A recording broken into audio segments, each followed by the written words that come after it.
Bonjour à tous et bienvenue pour cette brève apparition sur la chaîne ZenCrise, mise au silence forcé par la censure des GAFAM. Vidéo presque entièrement montée à partir de captures d'écran empruntées en ligne et dont je remercie ici les auteurs.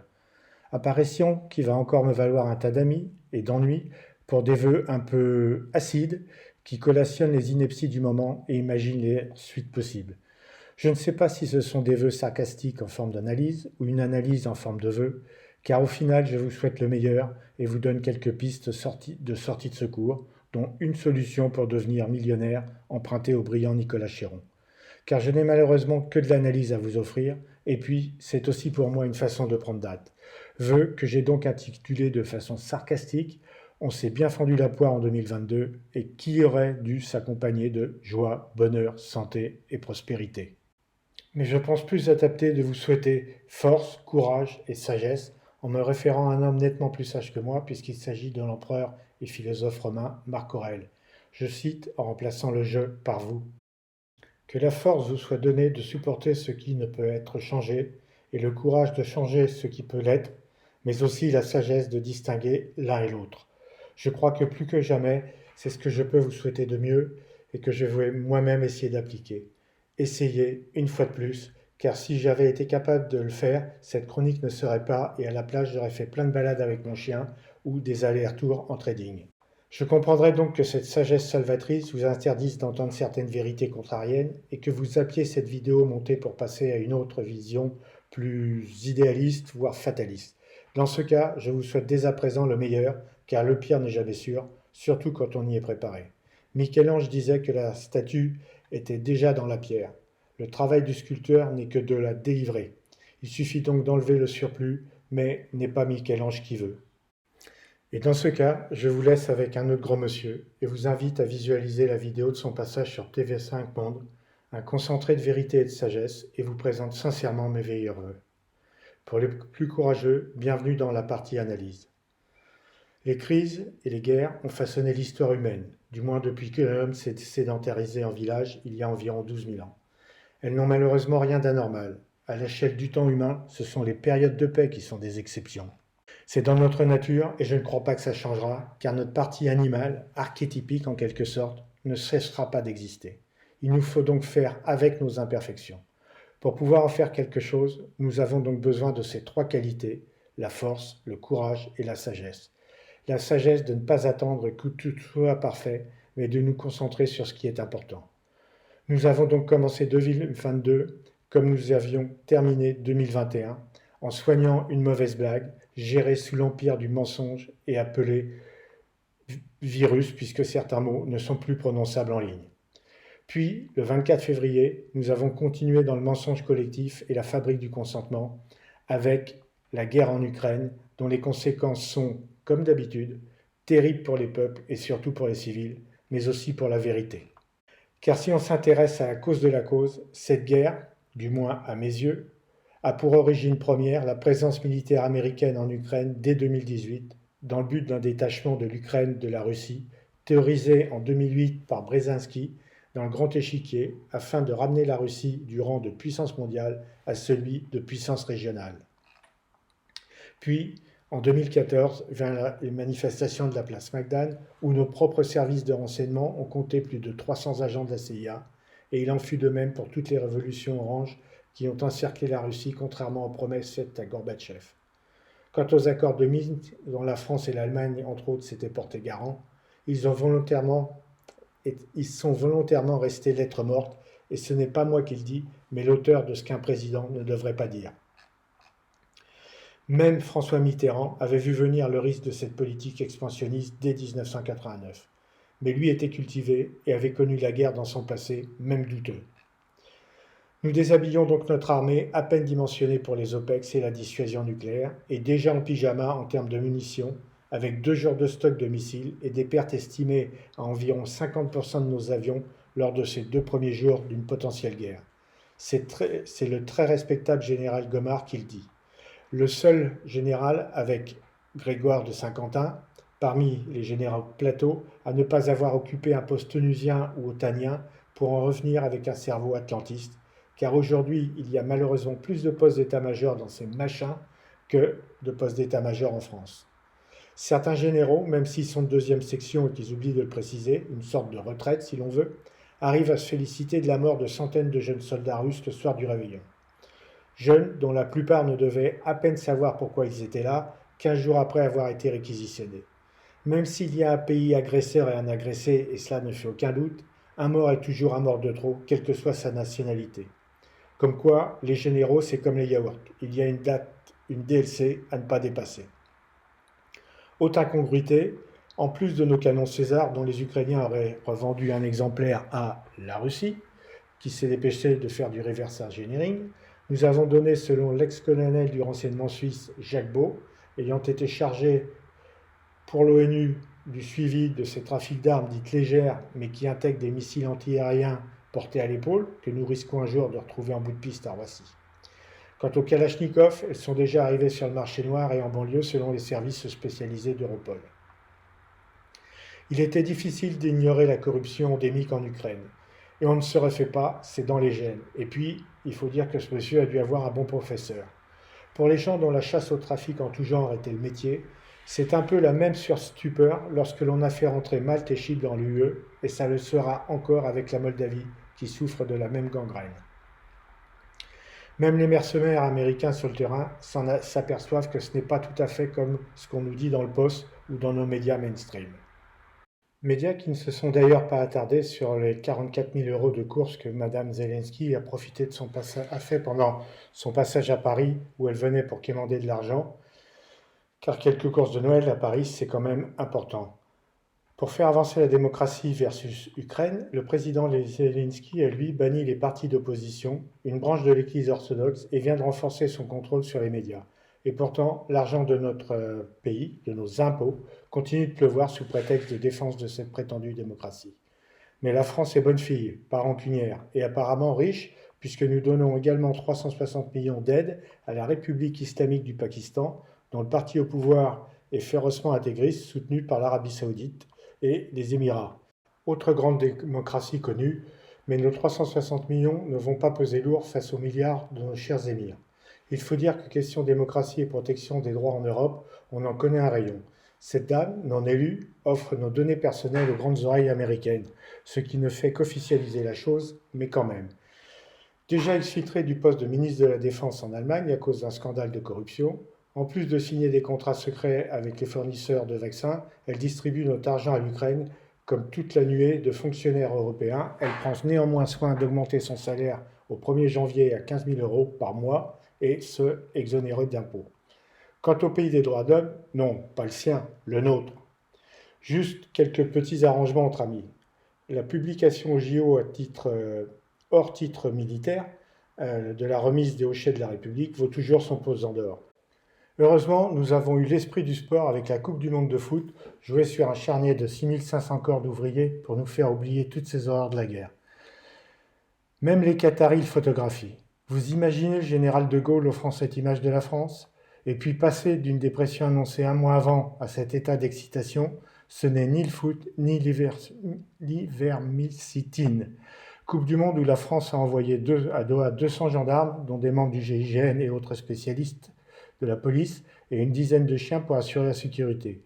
Opération principalement financée par le Qatar, qui assurait le paiement des transports, hébergement et ravitaillement, ainsi qu'une prime, mais une prime uniquement réservée aux hommes. Il n'y eut donc que des hommes dans ce détachement. Il est vrai qu'à Rome, comporte-toi comme un Romain, mais à Paris ou à Bruxelles, fais comme il te plaît.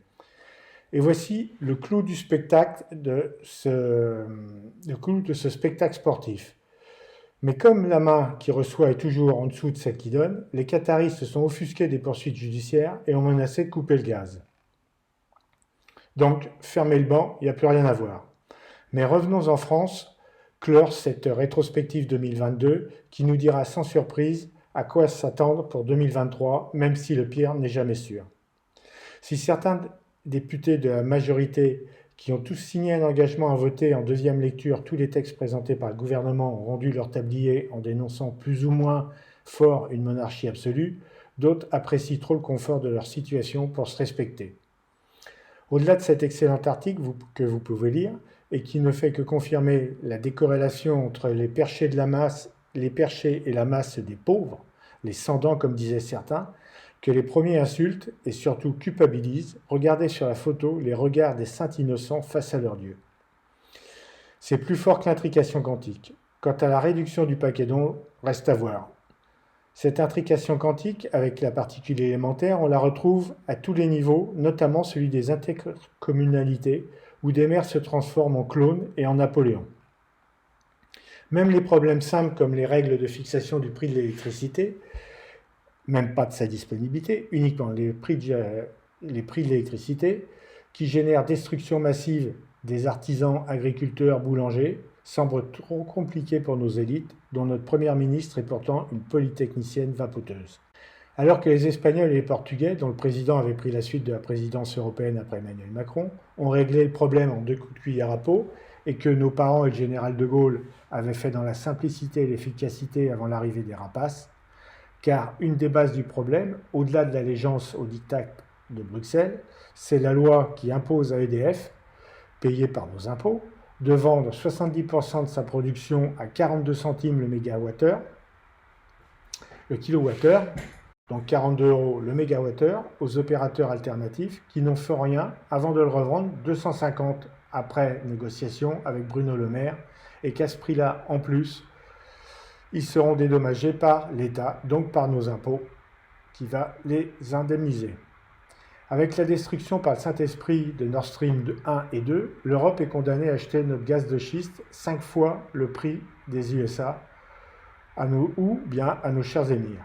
Bruno Le Maire se vante d'avoir signé un accord avec les producteurs pour limiter le prix de l'électricité sur 2023, mais uniquement pour les TPE de moins de 10 salariés, donc pas les boulangers à 12 personnes, et ce, au tarif 5 fois le prix de la production. Bel exploit pour un gestionnaire. Mais, en revanche, double gain pour les USA, qui affaiblissent la Russie selon la théorie de Brzezinski, et qui avaient par ailleurs préalablement chargé l'Allemagne, leur filiale depuis 1949, de s'occuper du parc nucléaire français. À l'Allemagne qui signe déjà des accords commerciaux pour son propre compte au détriment de l'Europe et de la France. Or, la croissance, c'est avant tout de la transformation d'énergie. Les deux droites sont corrélées à 1,2% près, qui correspondent au gain de productivité.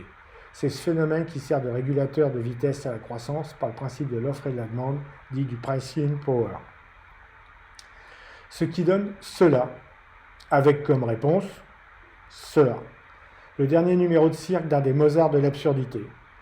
Il oublie qu'on a démonté la filière nucléaire, qu'Emmanuel Macron a vendu Alstom et toutes nos autres pépites, quand elles ne font pas partie d'elles-mêmes face à l'insécurité sociale, fiscale et législative, avec un code du travail qui fait toujours 3600 pages, plus les accords de branche, quand en Suisse, il en fait 30. Et pour mettre en pratique ces dires, il vient de donner son accord à la cession aux Américains de la société française Excelia, qui fabrique des composants qui équipent, devinez quoi, nos Rafales et sous-marins nucléaires, ainsi que l'Airbus 320 Neo et d'autres. Mais il y a surtout celle-ci de réponse. Il faut y ajouter 30 véhicules blindés pour la gendarmerie. Par ailleurs, par précaution, une opération nationale d'abandon simplifiée d'armes à l'État a permis de récolter du 25 novembre au 2 décembre 150 000 armes et 4 millions de munitions de la part des particuliers sur les 2 millions estimés. C'est bien évidemment monsieur et madame Dupont qui se sont ainsi désarmés et pas les banlieues qui au contraire s'approvisionnent en Kalachnikov et autres joujoux tout neufs. Après cette rétrospective du « Nous nous sommes bien fendu la pêche » en 2022, voici la projection du pourquoi ça ne sera pas triste non plus en 2023, notamment côté financier et social. Et justement, côté finance et économie, il y a de fins connaisseurs, notamment ce chasseur qui en sait quelque chose et peut donner des leçons. Parce que dis donc, il coûte combien ton petit-déj à ton Formule 1 de luxe ? Effectivement, à ce niveau d'opulence, on ne pourra pas aider tout le monde. Ça, c'est une évidence. C'est d'ailleurs vrai que l'ère de l'opulence est terminée, qu'il faut éteindre les lumières, faire pipi sous la douche pour économiser l'eau, trier les poubelles pour améliorer le bilan carbone des conséquences de la guerre en Ukraine. Mais là, une galette de cette taille, c'est l'ère de l'indécence qui commence, ou du moins qui continue. Bon, d'accord, à l'Élysée, les lumières se sont éteintes depuis le Grand Charles. Pas rancuniers, malgré leur facture d'électricité, des boulangers-pâtissiers soumis ont offert la traditionnelle galette au président et profiteurs qui l'entourent. Galette sans fèves, issue d'une tradition républicaine qui rappelle « Ici, il n'y a pas de roi ». En plus, c'est vrai qu'il n'y a pas de roi, mais on se demande bien qui est-il. Mais qui gouverne la France? Emmanuel, Brigitte, Van der Leyen ou autre? Bonne question, non? Mais l'arité et les chiffres sont là. Chiffres qui, comme les années-lumière, pour aller sur la Vénus, deviennent abstraits. On va commencer l'année par un record. C'est toujours cela que nos enfants n'auront pas. Sale gosse. Le remboursement des intérêts de la dette, et uniquement des intérêts de la dette, est supérieur à celui de l'éducation nationale, pourtant à peu près au même niveau que celui de l'Allemagne, qui a 20 millions d'habitants en plus, mais par ailleurs, chez nous, le niveau scolaire baisse, voire chute. Certes, on est devant les USA au système scolaire élitiste, mais là, on comprend encore mieux le basculement de centre de gravité du monde vers l'Asie. Car quand l'école fonctionne mal, quelques années plus tard, ça donne cela. Les prix Nobel comme celui d'Aspect en physique et autres distinctions que nous recevons sont le fruit de l'éducation de la génération qui sort. Mais imaginez-vous dans 30 ans. Et une fois qu'ils ont réussi à faire fuir nos cerveaux, ça donne cela en termes de PIB. L'éducation nationale, la justice, la police, comme la SNCF, l'hôpital et tout ce que l'État gestionnaire touche, est une catastrophe. Et quand ça fonctionne bien comme les autoroutes ou la Française des Jeux, on les vend, on privatise les entreprises ou leurs filiales, cash machine, et on nationalise celle à perte. Comment avez-vous fait faillite demanda Bill. De deux façons, dit Mike. Doucement au début, puis d'un seul coup. Cette réplique culte du Soleil se lève aussi d'Ernest Hemingway est une de mes préférées. Alors oui, probablement que nous serons le chef du Club Med des pays du Sud. On peut toujours se consoler en se disant que la crise est mondiale et que c'est la faute à l'Ukraine si nos centrales nucléaires sont en réparation au mauvais moment. Mais n'oubliez pas que pour les traders, l'important n'est pas que la bourse monte, elle est génétiquement faite pour sur le long terme. Mais il faut bien qu'elle respire régulièrement, environ 30% du temps, pour dégonfler les bulles. Ce qui compte, c'est la volatilité. Ici, sur l'action Tesla, qui a fait moins 70% en 3 mois pour passer de 300 à 100 euros, on pouvait se goinfrer pendant la montée euphorique et rebelote pendant cette chute vertigineuse en jouant à la baisse. Et on reviendra à la hausse une fois rendu à la cave. C'est comme ça que les Rothschild et compagnie ont fait fortune pendant toutes les crises, essentiellement pendant les crises, parce qu'ils connaissent la règle. Alors qui paye? Eh bien, comme dans le dîner de con, c'est celui qui pose la question et n'en connaissait pas la règle du jeu. Quand vous devez 10 000 euros à votre banquier, c'est votre problème. Quand vous lui devez des milliards, ça devient le sien, même si votre dette est supérieure à vos revenus. Surtout quand vous détenez une part importante du quatrième pouvoir, la presse et les médias.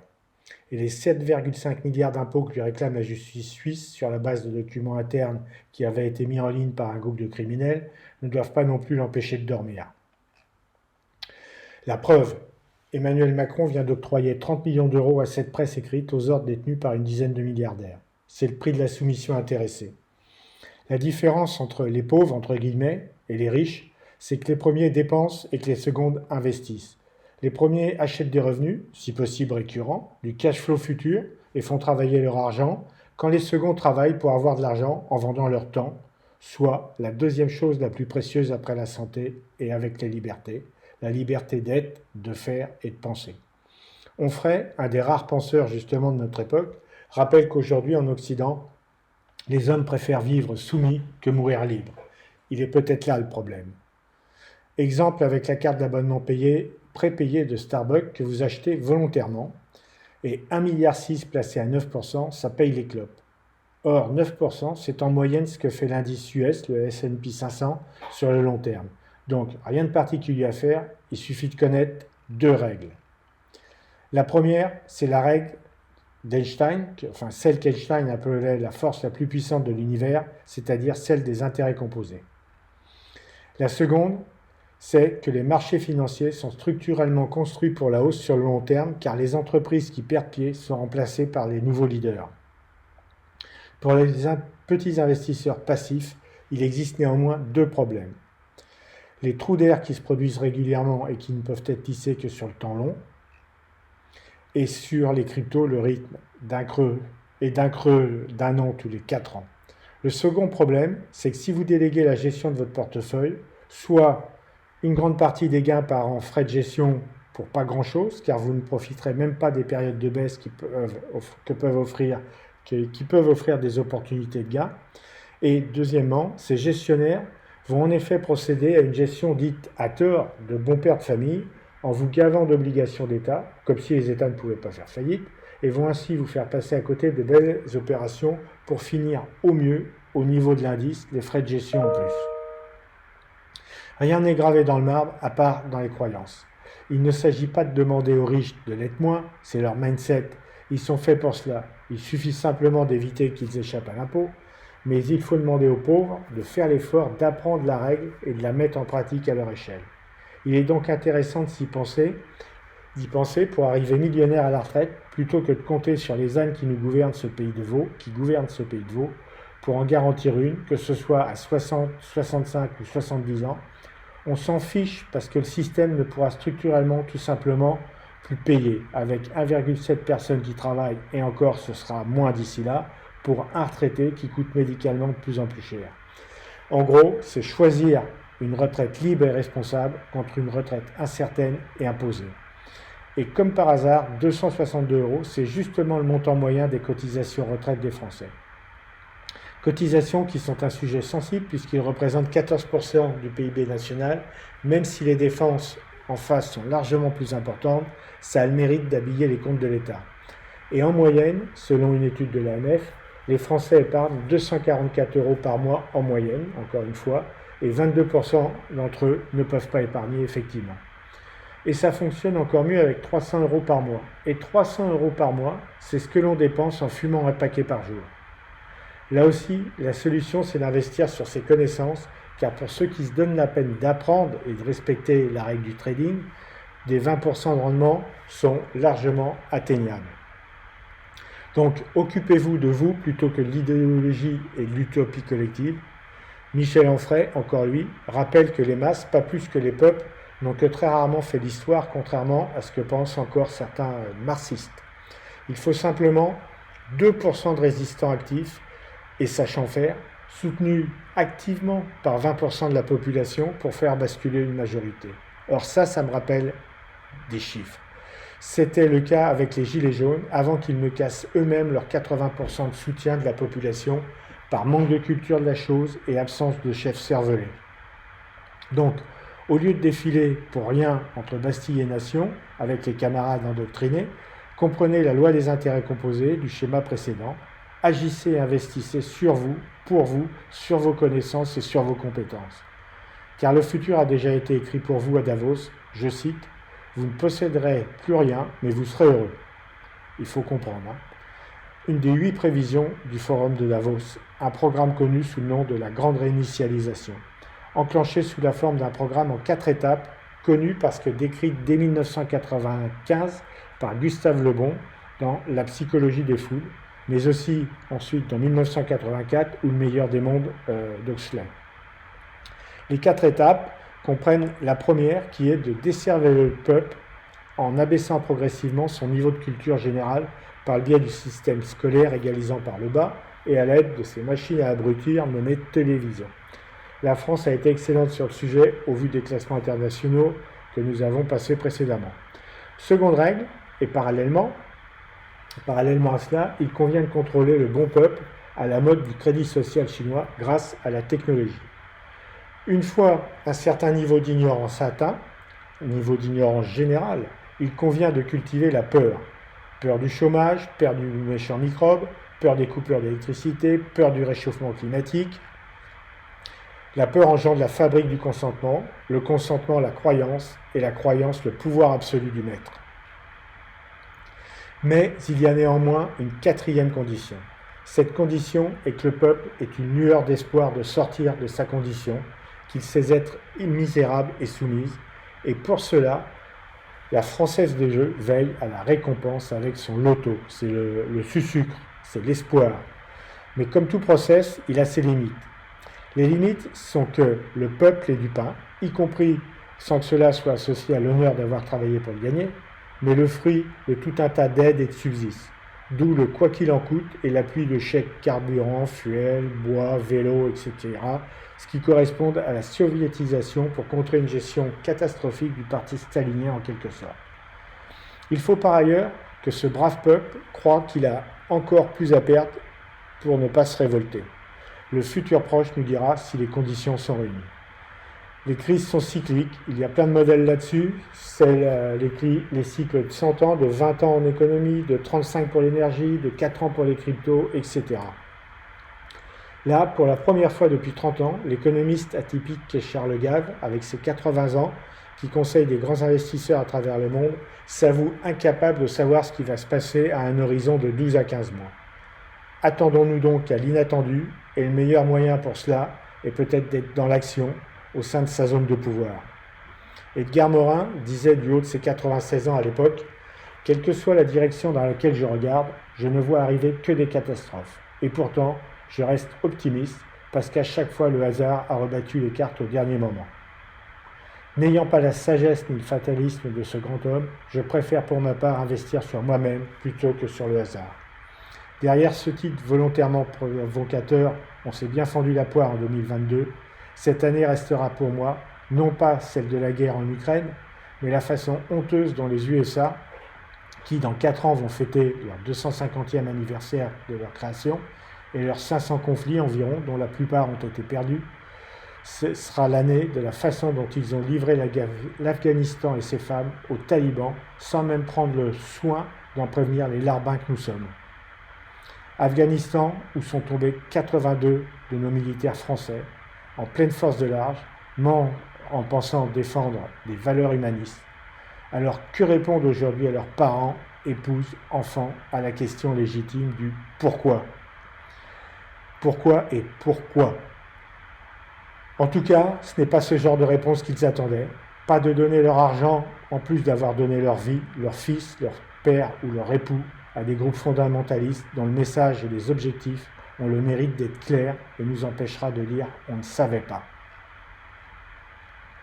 Alors, 2022 sera pour moi non pas l'année du voyou des Panama Papers devenu le chef d'une guerre par proxy, mais celle des femmes iraniennes et des Iraniens qui payent le prix fort sans que nos médias s'en offusquent plus que cela.